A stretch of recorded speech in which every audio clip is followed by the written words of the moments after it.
Okay, so today we continue our study of World War II, and I'm going to talk about Normandy invasion, the Western Front, and the continuation of the war on the Western Front, and the most important events leading to the end of World War II in Europe, which is the conference in Yalta that took place in February 45, and then the actual ending of the war in Europe, and at the consequences, the survey of the goals of the great powers, which is Britain, France, the United States, and the Soviet Union, at the end of the war, what they actually wanted, which would sort of explain the coming of the Cold War. So let's get back to the facts, and the facts are that, as I mentioned earlier, during 1943-44, after the conference in Casablanca, that brings us to perhaps the most important conference of all, the Allied Conference in February 1945, and that is called the conference in Yalta. Yalta is a city in Crimea, and those days nobody doubted that it belonged to the Soviet Union or to Russia, and it was a part of the Russian Federation and of course the Soviet Union, and the palace of the Tsar Nicholas II was this conference that for the first time you had the three big powers headed by the heads of state, and the government, Churchill for Great Britain, Delano Roosevelt for the United States, and Joseph Stalin for the Soviet Union. They all meet, and of course there's this famous photograph where they're sitting on the bench, sitting actually specifically because Roosevelt couldn't stand, and they had to be seated. So they assembled in Yalta to determine very important issues of post-war arrangement, what the peace was going to be like after the war. So let's focus on a few of those agreements of Yalta that in many ways shaped post-World War. First, I'll identify what exactly they agreed upon, and then a little bit about the interpretations of what each of the great powers wanted in this atmosphere of the fall of Nazi Reich, or the spring of 1945.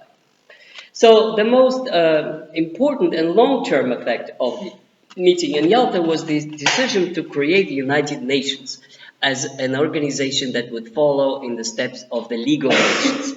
The United Nations and the creation of Security Council, where there will be permanent members. There will be three, which is Britain, US, and the Soviet Union. And it was upon the insistence of Comrade Stalin that France was given the fourth permanent seat at the United Nations Security Council. Stalin insisted that France should be restored to the position of great power and should be given a seat on the United Nations Security Council, and also a zone of occupation in Germany.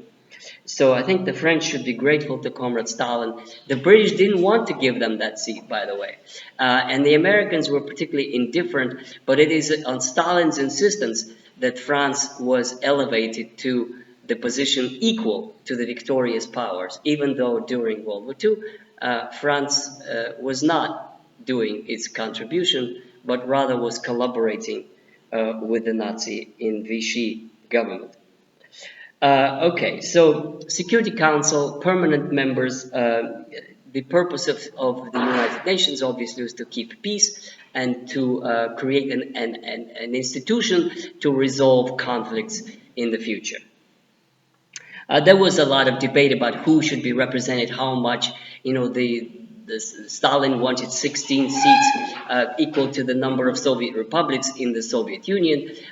Finally, they agreed on 3. And basically, the Soviet Union was represented not by one vote, but also by the votes to Ukraine and to Belarus that were given a status of members in the Security Council. In the United Nations, not in the Security Council. So the second issue that was debated, and most importantly, was the issue of Germany and German future. Now, what is known quite widely, and there are things that are not known widely. What is known is that they agreed on zones of occupation, that there would be a Soviet zone of occupation, there would be a British and American zone of occupation. And here again, upon the insistence of Comrade Stalin, France was supposed to be elevated to an occupying power and given a zone of occupation of its own equal to that of other powers. Now, what is not known much about the future of Germany was that there were several plans. There were several plans to divide Germany, and there was a very strong party in the United States who were in favor of disbandment of Germany altogether.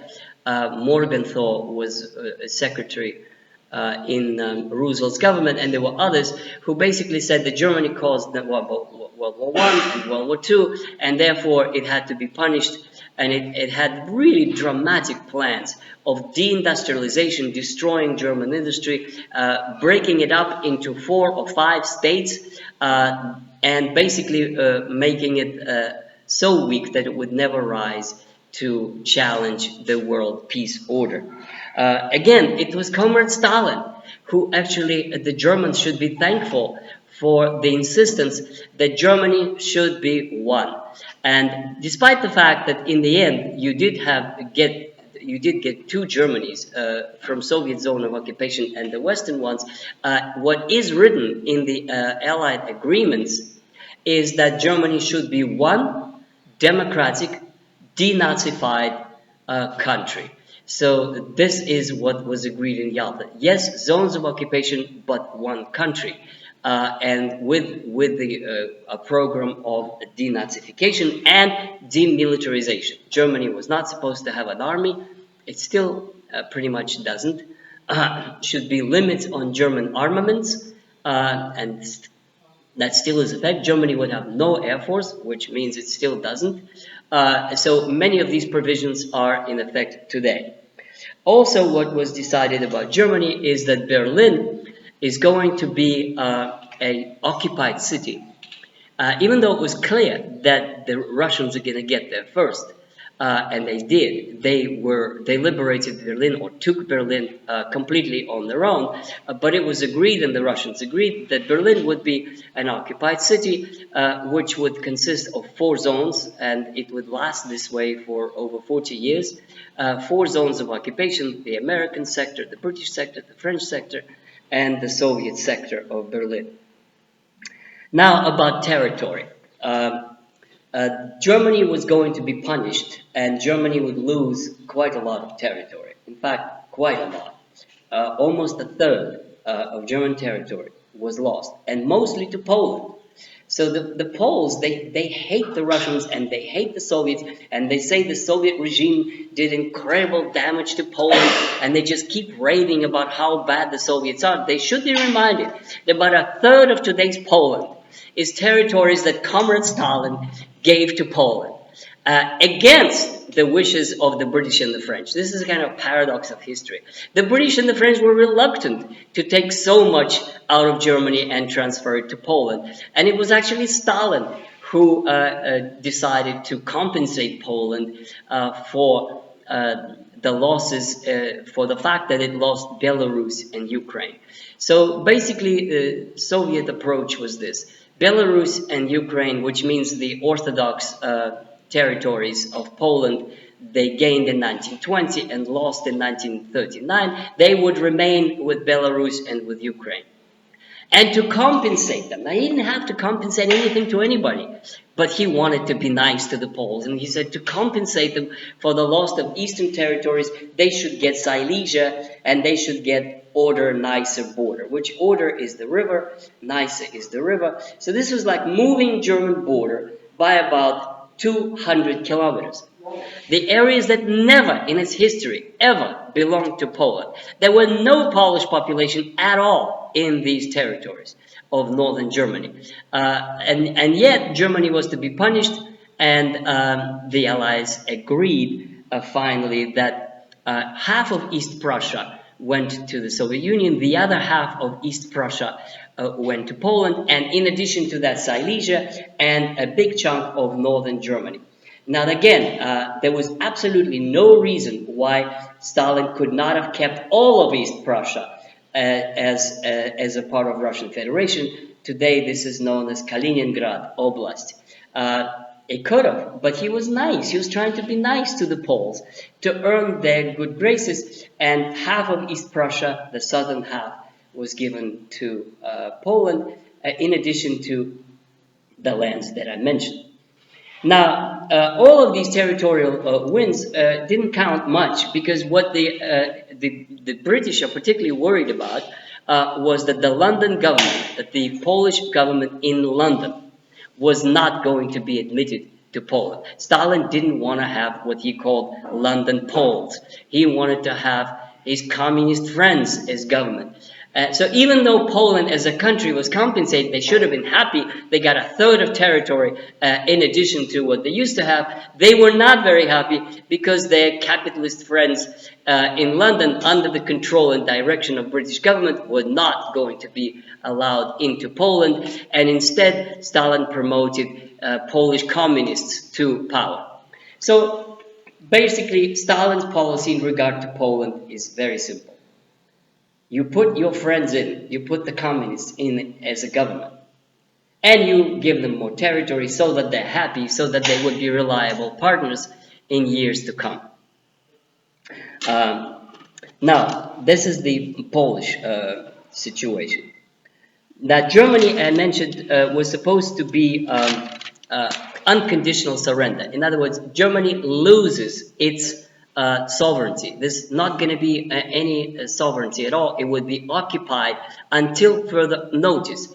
In other words, not that it wouldn't be invited to negotiations as was in World War I. It was much worse. Germany will not have a sovereign nation until further notice, until it is restored. So that's pretty much unconditional surrender.